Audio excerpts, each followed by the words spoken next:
Tonight, the Anti-Counterfeit Agency, National Police Service, Nairobi County Government and lenient penalties on gambling offenders are to blame for facilitating sophisticated and well-connected vicious conning gangs situated right here in the capital and in the central business district. Hundreds of innocent city dwellers have fallen victim to the gangs that mostly pose as telecommunications agents, but who end up stealing hundreds of thousands of shillings from unsuspecting pedestrians. And that is under the very watchful eye of the law enforcers, who should instead be protecting citizens from the racket. For years now, Nairobi residents have fallen prey to a vicious gang of cons that are strategically located at congested streets within the central business district. The cons mainly pose as telecommunications agents or lottery gamblers, luring the victims by offering goodies such as t-shirts and counterfeit electronic gadgets like mobile phones. Wanataka tu mama wazee, wa baba wazee na watoto wa shule. Sitaogopa kusema wanafikiriana na polisi kabisa wako ndani yao. Lenient penalties given to the culprits by the courts have contributed to the escalation of the vice. For the few complainants who report the matter to the police station, the gang normally freely accepts to compensate the victim, thereby scuttling any chances of a prosecution. Uzalendo FM Weekly Documentaries with Marianne Kiama. Welcome to this week's documentary, Tales of the Conned, with me, Marianne Kiama. Hello? Hello? Nasema? Nimekosea namba nikatuma pesa, umeona? Umenitumia pesa? Kwa M-Pesa? Bwana angalia message. Wacha niangalie. Na umeona? Akia mimi sioni na bia kama isani kaniangalilie. Na hakako Kengari. Kengari. Acha nikate Kengari angalia. Aya sawa. Sababu mimi siwezi kuibia, mimi ni mama nimeokoka. Some people are easily fooled by scammers. They may be looking for a quick coin, or they may be gullible and don't know any better. Con artists operate in many different ways, but they all have an end goal: to take advantage of someone. Kengari ameniangalilia na anasema hakuna pesa. Acha wakupigie tu Safaricom muongee nao. Safaricom watanipigia? Aya, sawa. Yo, someone's calling me. Let me look at this number, and true caller says fraudster. Hello? Hello, Safaricom customer care. Jambo, habari yako? Mzuri. Mimi niko salama. Mimi naitwa Danson Kagia. Nakupigia simu nikiwa Safaricom. Wewe ndio umetumia pesa kimakosa? Mimi unajua nimeangaliliwa na kama Isan. Ndio. Ameniangalilia message na ananiambia hakuna pesa imeingia kwa M-Pesa yangu. Tulikuwa tumesimamisha na tukafuka pia pande wako ndo yako isitorewe. Na ndio sasa tunakuuliza wewe balance yako ilikuwa ngapi ndio tuone kwa mitambo? Hapana, siwezi waambia ndio mniibie pesa. Ilikuwa zaidi. Ndio mniibie pesa. Ndio mniibie pesa. Sikiliza madam. Kengari. Mpatie simu tuongee na yeye. Hapana, washa tuongee na. Si kama ni Safaricom mungekuwa mnajua ile pesa nimebakisha kwa M-Pesa. Msione nikiwa mzee sijui. Message ya M-Pesa na ioneaga tu hapa juu kama isani kanininunulia simu expensive. Unajua tumeblock hiyo pesa ya mteja. Mmeblock line yangu? Ai hapana, mimi naona nyinyi ni wakola. Nielewa. Basi fanya haraka, nataka kuenda kulala kesho naenda kanisa. Kuna mahali unaweza andika kalamu? Kengari. Hello. Huyu ameenda wapi? Hello. Ndio natafuta. Umekamilisha? Nimeambiwa nataka kuniibia. Fanya hivi, wacha tufuge pasiraini. Fuga. Nyinyi wote ni wakola, wewe na huyo madam unataka kuniibia pesa yangu. Pesa gani na wewe una pesa yake ndio mingi? Ate yake ndio mingi, kwani what do you mean? Amsema yake ilikuwa 1400. Wewe wacha, nimepiga simu nikaambiwa nisitume pesa yote. Nyinyi ni wakora, mnataka kunibia. Nyinyi ni wakora wale mnaibia watu kutoka Kamete. Kamete. Sijui kule wewe huko, wewe na huyo madam mnataka kuniibia. Wacha tufuge laini. Fuga yote. Well, if you are taking advantage of people in some way, you are the con man in this scenario. Nairobi has grown to become a hub of opportunities for both local and foreign investors, but not all that glitters is gold. Not only do you need to brace yourself physically in the city center, but also mentally, as conmen often take advantage of our ignorance and rob us unawares. They do so through their devious, manipulative but smartly crafted ways of earning a few easy coins. In every 5 people in Nairobi, 4 have been conned. It happens too quick, and when you realize it, it's a little too late. Every bus or matatu that arrives in the city center quite literally brings in a new batch of prey for this conmen. Somehow there will always be a person too greedy or too gullible and clueless to swindle. They'll soon get familiar with the term kukaribisha Nairobi. I'll be trying to look at how some students have fallen prey to a thriving conmanship in the streets of Nairobi. So ukijana kanambia bana hao ni wale wase wa Kamiti. Wewe umekuwa conned. Wambua is about to have a first-hand experience with the audacious M-Pesa fraudsters. My name is Wambua, naishi Landimawe, mimi ni resident wa Nairobi. So Mr. Wambua, have you ever been conned before? Yeah, nishawahi kuwa victim wa kuwa conned, and I have kind of a touching story. So siku moja, I can remember back in the year 2019, nikiwa year 1, sometime around 11, an M-Pesa message comes into my phone notifying me that I've received some 4,800 shillings from someone. Some few seconds after the message, a number calls me and tells me that is the one who has sent some 4,800 shillings in my phone mistakenly. Ni mrudishie hiyo do ilifaa inafaa kwa ya matanga. Walikuwa nafaa kwenda kubai hiyo sanduku ya kuweka maiti. So mi pia I told him there is no problem. I accepted. So I was on my way going to class. So I was thinking of how to reverse the money so that the owner could receive it back. So when your number call, he told me to go to the M-Pesa menu so that we could start how he can get back that money. Nikaingia M-Pesa menu pia. Then he just started. Go to M-Pesa menu, dial this number. I dialed, not knowing and not thinking, and with myself hurrying to class and thinking about lecture ishaanza. I dialed the number and niambia. After dialing that number, he tells me again, dial another number. So all these are happening. Akishaniambia niweke simu on speaker so that I can be doing all these processes. Nikimsikia akiongea juu atakuwa akiniambia venye kufanya ndio hiyo irudi. When you received the message, did it reveal the sender of the... I did not check on that. Remember, I was really hurrying. I was thinking of getting to that class and maybe the lecturer had come in, and that day we were supposed to sit a cut. Pia nilikuwa niko late kidogo, nilikuwa narekisha sana, sikufikiria sana. So when nilando hiyo M-Pesa message, I did not look at those so many things, like siku realize much. So I just But you also didn't bother to check the M-Pesa balance? I did not check because after seeing the message, I thought it's just a genuine message from M-Pesa, and then someone calls you immediately after the message coming in that he sent the amount mistakenly, and it's true, you've seen it. Yeah. So I thought it was something genuine. I never knew. So I went on dialing the numbers that he was telling me and giving the feedbacks. So hivyo vinaendelea. This thing was taking too long. It was taking too long. I've walked kutoka huko nje ya gate mpaka nimeingia shule, mpaka nikafika kwa block, mpaka sasa nimefika kwa class. People are already settled in class, but then this guy has not finished. He still wants me to enter some details or enter this and this and this. So mi pia nilikuwa na enter because I really wanted this to be done very quick, very fast. Niachane na hiyo story ninge kwa class.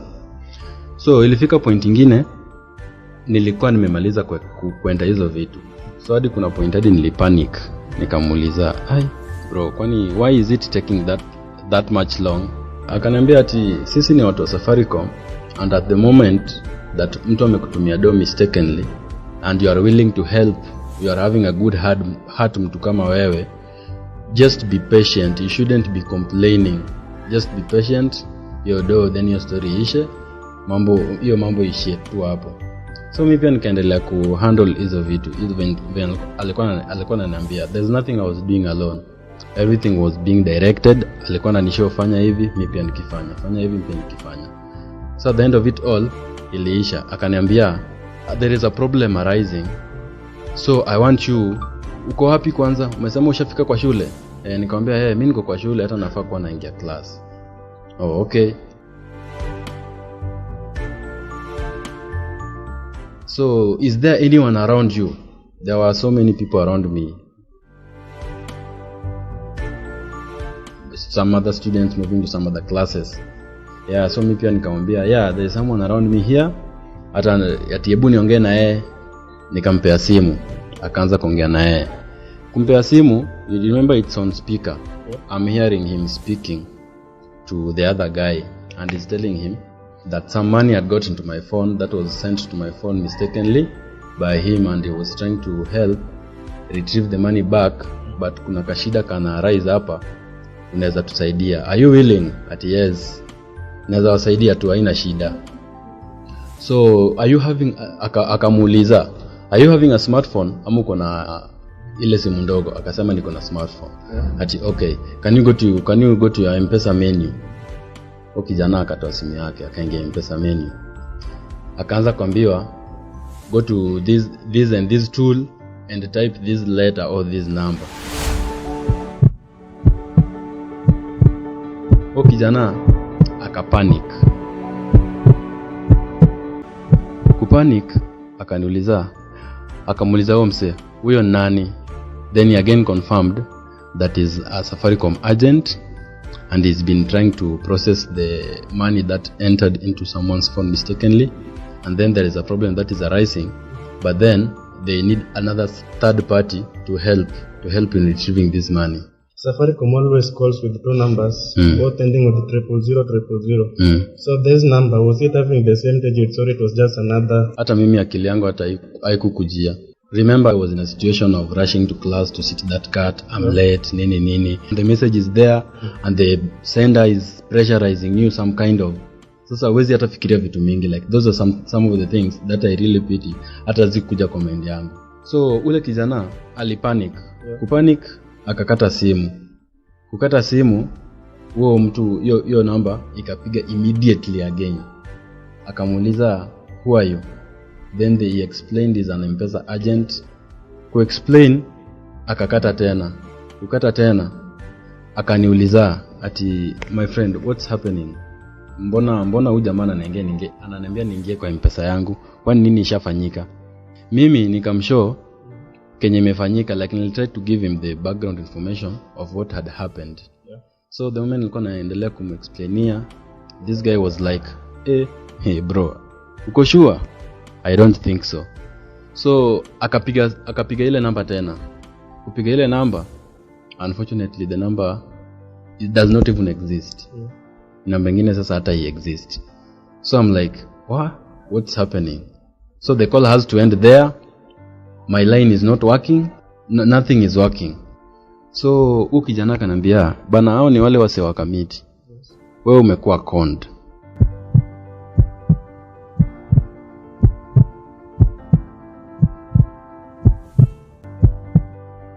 So I'm like, nimekuwa conned aje? What do you mean?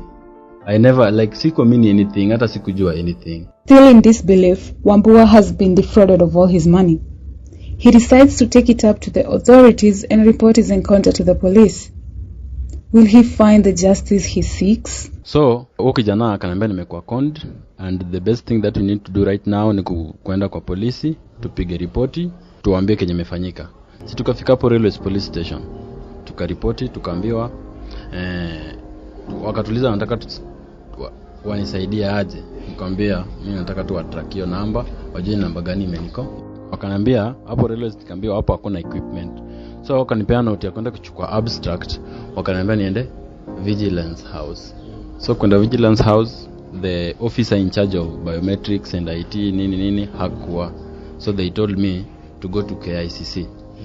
Kwenda KICC police station, au tupia kanambia wakani forward to Parliament police station. Kwenda Parliament police station, hapo ndo tulipata ania of hearing.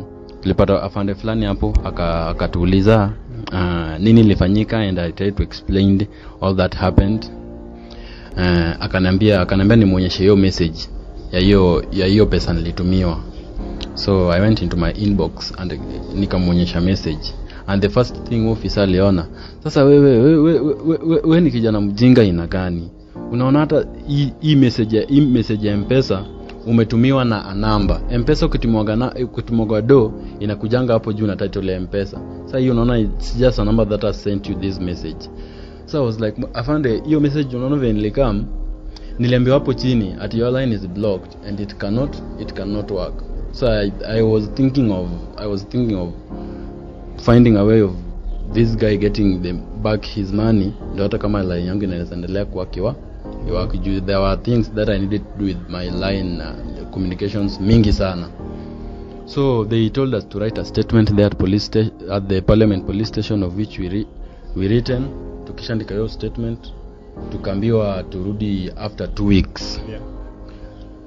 After 2 weeks, then this police officer, he was like for him to start the investigations and everything, nafa kumpea 5,000 of which I did not have at that time. I'd already been conned the whole of my money, a total of 21,800 shillings. So after writing that message, akaniambia if I can get that money, I look for a way of which naweza pata hiyo do, then nirudi kwake naanze kuprocess hizo vitu. So hiyo do kwenye nilikuwa naweza ipata at that time haikuwa. So this other guy mwenye alinipeleka huko, kijana alikuwa ananisaidia, akaniambia we go to Safaricom, if Safaricom wanaweza tusaidia in any way. So tukaenda Safaricom shop fulani hapo Tao, and tuka register statement, tuka book appointment, tukaingia, tuka report kesi, and then the Safaricom agent who was serving me, she asked me, when this guy was doing this, is there anything that was entered automatically, ama ulikuwa unaambiwa ufanye hivi, ama unakuwa unaambiwa dial this and you're the one who enters the numbers that you are told peke yako? Ati yeah, true. Nikamwambia ni ukweli, alikuwa ananiambia fanya hivi ndo nafanya, alikuwa ananiambia fanya hivi ndo nafanya. So that means you are the one who facilitated the loss of your money alone. When ulifanya hiyo pesa yako ikaibiwa. So we cannot help you in any way. Wewe kama unataka usaidizi ya kutrakiwa ama nini, that one hiyo ni kazi ya polisi. Us, the best that we can help you is renew for you that line. So they renewed that line for me, and I was there. I was like, what am I even going to do? The police who can help me, they want 5,000 shillings, of which sina. And that's how I realized conmanship in Nairobi is real. Money fraud is a crime that can take many forms, including identity theft, investment fraud, and online scams. It is an especially complicated crime to investigate and prosecute. To catch criminals in the act, law enforcement agencies often need evidence that can only be obtained through forensic analysis. This includes identifying financial transactions that could have been made fraudulently, tracking down stolen assets, and reconstructing complex financial schemes. SIM swap, a modern form of fraud which has resulted in several Kenyans losing money, running into hundreds of thousands per victim. In this con, a fraudster usually makes a call pretending to be an employee of a mobile network operator. When a mobile user picks up the call, the fraudster asks the unsuspecting mobile subscriber to share the information such as their national ID number, mobile PIN, or SIM card PIN, among other sensitive details. After obtaining the information, the fraudster swaps the SIM card, thereby gaining access to all the SIM card services, including mobile money transfer, mobile and internet banking, voice calls, SMS, data services, and any other service accessible through the SIM. Safaricom said, quote unquote, in addition, we provided tips on common fraud schemes. We communicated through media campaigns on radio, TV, and digital channels, as well as SMS broadcasts, fraud tips on USSD menus, and the addition of a fraud awareness page to the corporate website. This year, in March 2022, Safaricom fired 24 employees for fraud-related offenses, down from 28 a year before that. The telco's latest sustainability report, released on Tuesday, October 18, 2022, indicated it conducted 27 investigations into alleged fraud, dismissing the 24 and warning 3 others. 5 cases were taken up to government agencies for further action. A majority of the cases were related to SIM swap cases. This was up from 4 the previous year. The flamboyancy of the beautiful city of Nairobi is often too loud to ignore. And for young freshmen who come to study in the city on a budget, a little extra money would go a really long way for them. So you find themselves falling prey to shady side hustle proposals. The deal is often too good to ignore, especially in the desperation for extra money. Many con men pose as students and blend themselves in the students' lifestyles and homes. Chelimo fell victim to this type of scheme. My name is Vicklin Chelimo. I live in Nairobi, Embakasi Feather Estate, and I'm a student in the Technical University of Kenya, taking mass communication. I have ever been conned when I was in second year. I remember vividly. I used to stay in Ngara at a hostel, and I met this friend of mine who told me he studied at MMU, Multimedia University. And you know, when you come to Nairobi, unajaribu kutengeneza mabeshte, and looking for opportunities whichever way you can. And that was my idea of Nairobi by then. So this guy came to me talking about how he can connect me with this job ya kuuza nguo. Na mimi, I know how to speak my way out kwa customers. So I agreed to meet with him in Koja. When I met with him, hakukuwa yeye peke yake, alikuwa yeye na mtu mwingine. But venye tulimit na yeye akaniambia, now my friend, I forgot to mention his name, and alikuwa anaitwa Alex. So Alex akaniambia kuna venye anataka kutoka, but akona huyu beshte yake anaweza niacha na yeye cause yeye ni the owner of the store, the clothing store. So simi nilikuwa najua ni mabeshte, nikaamua I can trust this person. So Alex akatoka akaenda, nikabaki na his friend. So his friend akaanza kujintroduce, making small talks and whatever. Then kidogo ananiambia, oops, I forgot my keys. Ebu tuende mahali nichukue ndio nikufungulie store uone. So simi nikamfuata. Then upon reaching there ananiambia, anafaa kupigia mtu simu ndio apate keys, alafu tufungue store tuangalie ndio aniambie venye kazi inafanywa. Akichukua simu yake ati haina credit. Ananiambia nimsaidie simu yangu apige. Sasa I don't know, like up until venye Alex alitoka hapo, from then henceforth nilikuwa tunafuata. Sijui I was under the influence of I don't know what, but I just followed the guy wherever he was taking me, subconsciously or consciously. Nikamfuata, tukaenda Koja somewhere, backstreet somehow, nikampea phone. Then kidogo I can't see the person.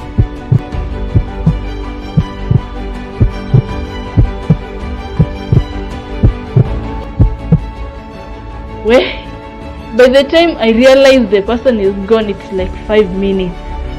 So I realized my phone is gone. Nikasema let me just go back to the hostel and talk to this Alex cause yeye ndo ameniconnect. Si nikafika sema kurukwa. Hey, ati no, mimi huyo mtu nilikuachia hapo na mimi najua yani he created excuses zenye haziyuko. Nikajaribu kumwambia, nikamconfront, nikamsema kwa administration ya hostel nini, but inakaa tu kuna venye ako wired in cause hakufukuzwa. Later on kukuja kutalk with some of the hostel mates, wananiambia venye amekuwa kitoka na watu wana complain wanaibiwa akiwa na yeye nini. So I think it's just a connection rooted in kwa hostels most in Nairobi, in that mtu anakuja na pose as a student to learn the students then anawaibia.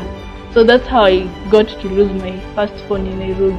I think I was under influence of something kwa sababu sikuwa nafikiria straight. Yani ningemfuata tu hivyo tu. Na this was second year, so huwezi sema ati nilikuwa first year sikuwa najua Nairobi vizuri. Na mimi nilikuwa nimewahi somea Nairobi high school. I went in high school in Nairobi. It is decided that my colleague will go undercover and let his guard down. Soon after, he encounters a con preying on greed. Sasa mimi siku yangu ilianza venye niliboard gari kutoka home, niko na kuja tao, nikafika tao hapa railways nikashuka. So mimi kushuka niko na earphones kwa masikio naelekea Odeon, nichukue magari za kwenda Thika Road. Hiyo nilikuwa naenda mazoezi. So mimi nimetembea hiyo stretch yote.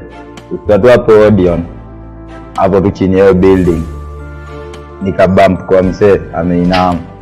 So mimi niko zile za mbona huyu ameinama, ama kuna kitu ameangusha, ama kuna mimi nikaona nikala labda ni mgonjwa ama nini. So si nikangoja kuona reaction yake ni gani.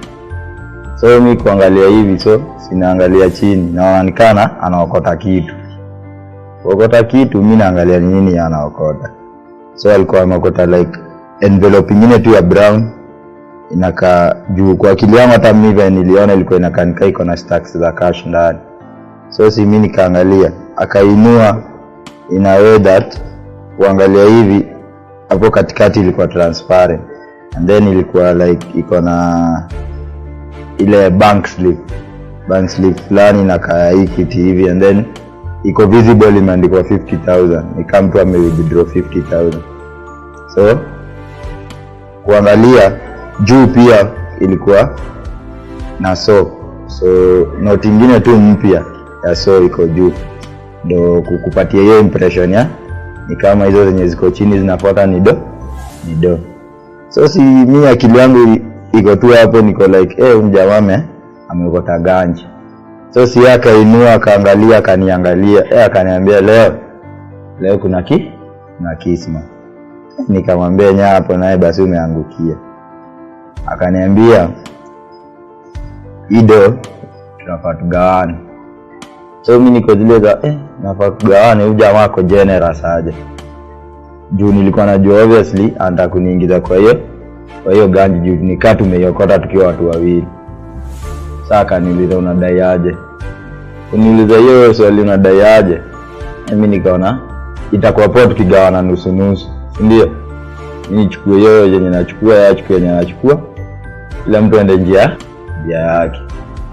Akasema ni sawa. Alafu akaniambia ido hatuwezi gawania hapa juu kuna watu wengi, so lazima tuende tugawane mali, hakuna watu wengine, kila mtu achukue kati yake, watu waende njia zao. Mimi nikasema ni sawa. So yeye kusikia mimi nimesema ni sawa, obviously alikuwa anajua namfuata. Jamaa akaanza kutembea nikamfuata like 3 steps hivi. Suddenly akili yangu ikarudi. Nikajiuliza tu asubuhi toke kwenye ukije tao, and then mgawane na mtu 25,000 tu ya bure yenye hujafanyia kazi. Nikasema si wapi. Juu pia naweza risk vitu zingine ikienda hiyo, which si wapi.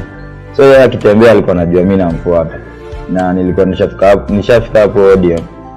Mali nilikuwa napandia gari ni karibu. So mimi nikamwacha atembee. Nikadivert nikaenda kupanda gari. Nikapanda Nissan. Ndio nikatoka mimi nikaenda njia za. Na sasa nikitravel hivyo akili yangu ilikuwa tu ina ring, nasema huyu jamaa obviously hakuna ndo alikuwa nipatie. Juu nimesikia hiyo story zao venye wanafanyanga. Napata msee anakuambia ameokota do mnafaa mgawane, anakuambia amwezi gawani hapo mali pa open, anakuambia umfuate uende base zingine ndo mgawane. Sasa wewe ukimfuata hapo sasa ndio takaribishwa town. Mali atakupeleka maybe atakutana na watu wanakuwa wameshapangana hapo, uende wakurob majewelry zako, do nini, nguo, viatu, yani kila kitu anaweza pata tu achukue. Mimi naweza sema hiyo siku instinct yangu ilikuwa right juu niliponea. So how can you get conned in the beautiful city of Nairobi? You are looking for a house and you dial the number you saw on the poster, probably posted on the electricity pole. Fake house agents. The fake caretaker tells you to send them a couple of thousands in order for them to hold the house before it's rented out to another person who urgently needs to move in. The money minting chemicals. Using a comical perspective, a popular comedian sure did break a few ribs with the Ngafanya Wash business skit about this type of con. You are desperate to find a job and voila, you apply and get contacted and they ask you for an interview fee. If you become lucky to secure the sham job, they ask you for uniform fees. That's a scam in its loudest. It's only best to block all their contact avenues. These tips will help you avoid con artists. 1. Mind your own business. As ruthless as it sounds, leave your helpful nature at home. The city will most likely not reciprocate it. 2. Don't be greedy. Be greedy at your own risk. Con artists thrive on greed.